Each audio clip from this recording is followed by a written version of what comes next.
हरे राम हरे कृष्ण। आज हम श्रीमद् वाल्मीकि रामायण के बाल कांड के 25वें सर्ग यानी कि 25वें सर्ग का पाठ करेंगे। महर्षि वाल्मीकि लिखते हैं कि विश्वामित्र जी के साथ श्री राम और लक्ष्मण घने वन में आगे बढ़ रहे हैं। वन और स्थान के बारे में विश्वामित्र जी जब बता चुके हैं, तब श्री राम उनसे प्रश्न करते हैं कि हे मुनि श्रेष्ठ, आपने बताया कि ताटका एक यक्षिणी है, तो जब वो एक यक्षिणी है और अबला स्त्री है, तो उसके पास 10,000 हाथियों का बल कैसे आया और राक्षसी कैसे हो गई? मुनि श्रेष्ठ श्री राम को उत्साहित करते हुए कहते हैं कि श्री राम, आपने अच्छा प्रश्न पूछा। मैं ताटका के जन्म, उसके विवाह, पुत्र की प्राप्ति और राक्षसी बनने का इतिहास मैं आपको विस्तार में सुनाता हूं। हे रघुनंदन, एक पूर्व काल में सुकेतु नाम का एक बहुत ही महान और सद्भाव रखने वाला एक यक्ष हुआ करता था।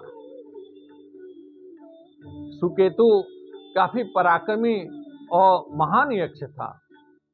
उसके सद्गुण की चारों तरफ सुगंध फैली हुई थी।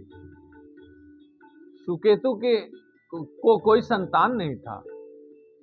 संतान न होने के कारण सुकेतु ने ब्रह्मा जी की घोर तपस्या की और लंबे समय तक उन्होंने घोर तपस्या की।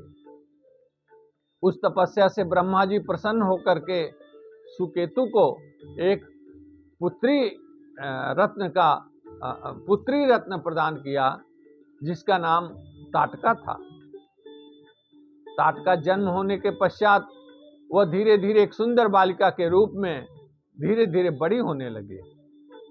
तत्पश्चात विवाह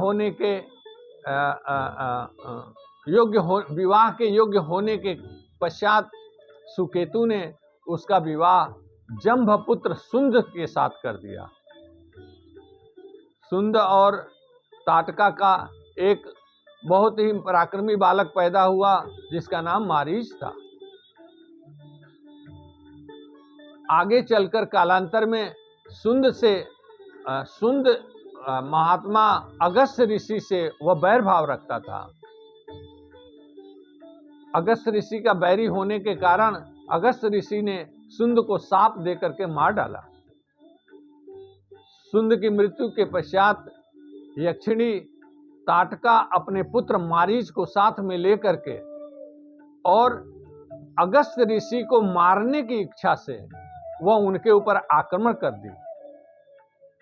जब ताटका अगस्त्य ऋषि को मारने के लिए, खाने के लिए दौड़ पड़ी, उनको खाने के लिए उनके तरफ जब दौड़ी, तो अगस्त्य ऋषि ने उसको शाप दिया, ताटका को शाप दिया कि हे ताटका, जा तू यक्षिणी से राक्षसी हो जा।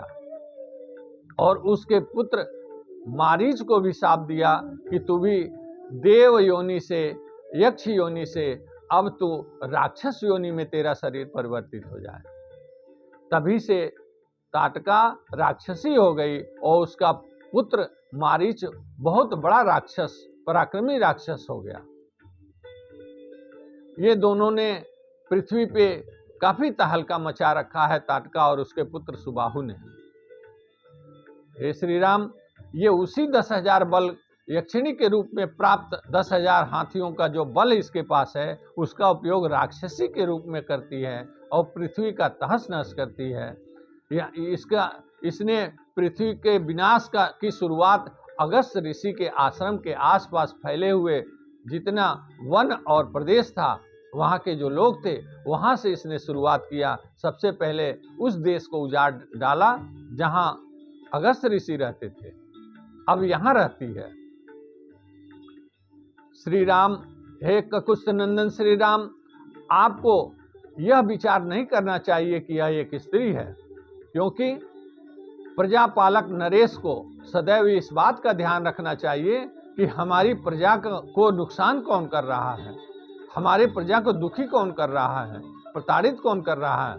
अगर एक स्त्री भी प्रताड़ित कर रही है तो वह स्त्री नहीं है, वह प्रजापालक नरेश की शत्रु है, इसलिए उसे मार डालना चाहिए। पूर्व काल में भी शुक्राचार्य की माता और भृगु की तेजस्विनी पत्नी को भगवान विष्णु ने इसलिए मार डाला था कि वह पृथ्वी को, त्रिभुवन को इंद्र से रहित करना चाहती थी। ठीक इसी प्रकार से विरोचन की पुत्री जिसका नाम मंथरा था, वह भी पूरे तीनों लोकों से इंद्र को खत्म करना चाहती थी, इसलिए इंद्र ने स्वयं मंथरा को मार डाला था। अतः हे श्री राम, आपको यह विचार मन में नहीं लाना चाहिए कि ताटका एक स्त्री है। मैं कहता हूं कि इस ताटका का वध कर डालो। हे श्री राम, ताटका को मार डालो। इस 25वें सर्ग में बस इतना ही। अगली कड़ी में हम 26वें सर्ग का वर्णन करेंगे। हरे राम हरे कृष्ण।